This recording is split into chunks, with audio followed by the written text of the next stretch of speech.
What's up guys, Davey here from PhoneBuff.com, and in this video I'm doing a speed comparison test between the Samsung Galaxy Nexus, in this case the unlocked HSPA Plus version, and the Apple iPhone 5 to see which phone is faster out of the two. Now you may be wondering, why the heck would I even be doing a speed test between these two devices, considering the iPhone 5 is brand spanking new and the Galaxy Nexus is almost a year old, which in the world of technology is a really long time.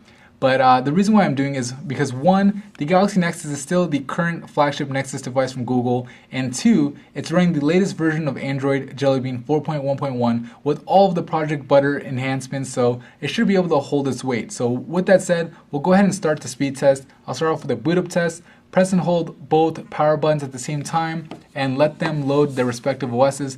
While they're loading, I'll let you know that both devices are connected to the same Wi-Fi network. I cleared out the browsing history on both devices, and also when I do the application speed test, I'm using apps made by the same developers. So though they're different OSs, it's the closest thing to the real world experience or real world test when it comes to apps. So you can see the iPhone 5 did win the boot up test here. I can unlock it, and it's still searching for the network. Now the Galaxy Nexus is done. Now this guy I don't have a SIM card in, so it's not going to be searching, for any network. I'm going to give the devices a couple of seconds to load up the things in the background. And before I start the application speed test, I want you guys to pay attention not only to which phone loads up the application faster. I suspect that the iPhone 5 is going to be loading a lot of the apps faster, considering it's newer and it's running iOS, which is very speed optimized. But also pay attention to how big of a difference it is, so that way you can kind of see what the next Nexus device will look like once I pit that against this guy. So let's go ahead and load up Google Earth. So I'll tap Earth at the same time on both devices. And that one looked just about the same as far as load speed time. So I mean, pretty impressive. I'd have to call that a tie. And both are loading up New York City right now. Really close. The Galaxy Nexus has 3D buildings turned on. Of course, on Google Earth on the iPhone, it doesn't have 3D buildings, or doesn't have that option. So we'll go ahead and back out of here. Gotta call that one a draw. We'll go ahead and load up the next application, which is going to be Flickster. So tap on them at the same time. So the iPhone 5 did, win by a significant margin here. I mean, obviously both of them open up really fast, so I mean that's a significant margin. We'll go ahead and tap on a movie. And again, we see the content a little bit faster on the iPhone 5, so we have to give the win to the iPhone 5 there. Let's go to the next app. So Yahoo Sportacular.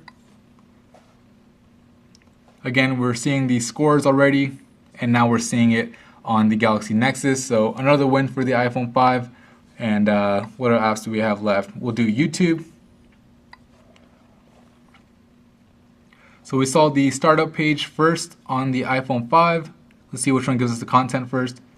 That one was really close. I mean, technically it looked like the iPhone 5 was finished loading first as far as the pictures, and that's only because it doesn't show you as much content because it's still not, adjusted for the larger display on the iPhone 5's letterboxing right now. So I'll call that one a tie, honestly, because it was pretty much too close. So we'll go ahead and back out.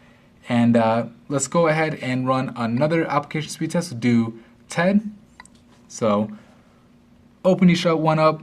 Yeah, definitely faster on the iPhone 5 there. So there was, at least a 1 second difference between the two here. So overall, for those 5 apps, I'd say the edge went to the iPhone 5 because it was the only one that actually won. All the other ones were tied as far as Google Earth and YouTube. So we'll go ahead and let's load up the calculators. Now, obviously, these are differently coded. I mean, all the apps are differently coded, but these ones aren't available on both OSs. So we'll go ahead and open up the calculator, for the Nexus and the calculator for the iPhone 5 and see which one opens up faster. So 1, 2, 3. So both of them opened almost instantly, but it was a little bit faster on the iPhone 5. Not sure if that was just the transition animation or just the sheer processing power, but really close. But you have to give the edge to the iPhone 5. Let's go ahead and see the camera, because this one's going to be a little more interesting as far as which one's going to let you capture that Kodak moment faster. And yeah, it's a little bit faster on the iPhone 5 again. So when there is a difference, it's about a second or so. And that's pretty much it for the apps. Let's go ahead and start doing the browser speed test. So I'm going to load up a couple of websites to test, and we'll see which phone gives you a faster web browsing experience. So I'll go ahead and open up each browser, and we'll go to phone buff first. Alright, so I did a quick Google search for phone buff. Main reason I'm doing this is because I don't want Google Chrome to use this preloading feature to kind of change the results. So we'll go ahead and tap on the first link and see which one loads up the site faster. Seeing the content first on the iPhone 5, and the iPhone 5 says it's done. You can see all the ads and all whatnot, and now the Galaxy Nexus is done. So I'd say maybe about a 2 or 3 second difference there. We'll go ahead and tap on an article. And again, we're seeing the content first on the iPhone 5, the YouTube embedded video, picture for the embedded video, and now we're seeing it on the Galaxy Nexus. So again, maybe about 2 seconds there. Let's go ahead and try another website. We'll go to New York Times. Alright, so we'll tap on the first link. And again, we're seeing the content first on the iPhone 5.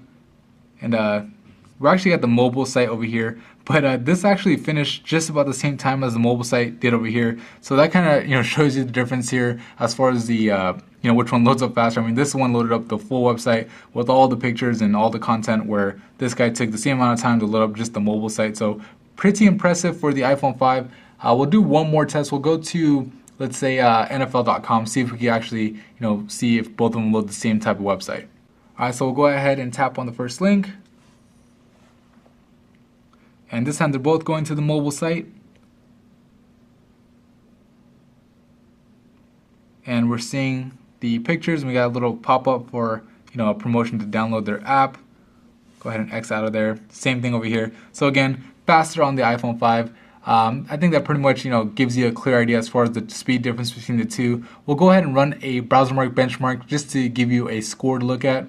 So I'll go ahead and hit run benchmark and kind of skip through the whole process, so that way you guys can see the final result.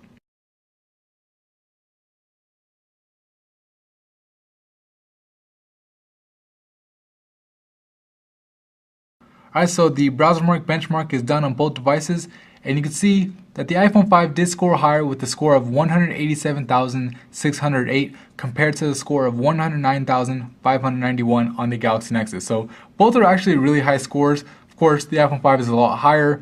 Honestly, this is the highest score I've seen on any mobile device. I tested the Galaxy Note 10.1 tablet with that Exynos processor, 2 gigs RAM, and that scored like 160,000. So this is really impressive to me. But that's pretty much it for that browser test.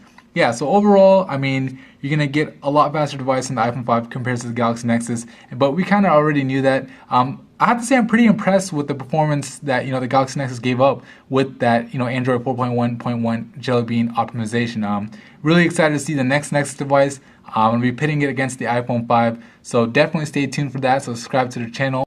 Please hit the like button, and thank you for watching the video.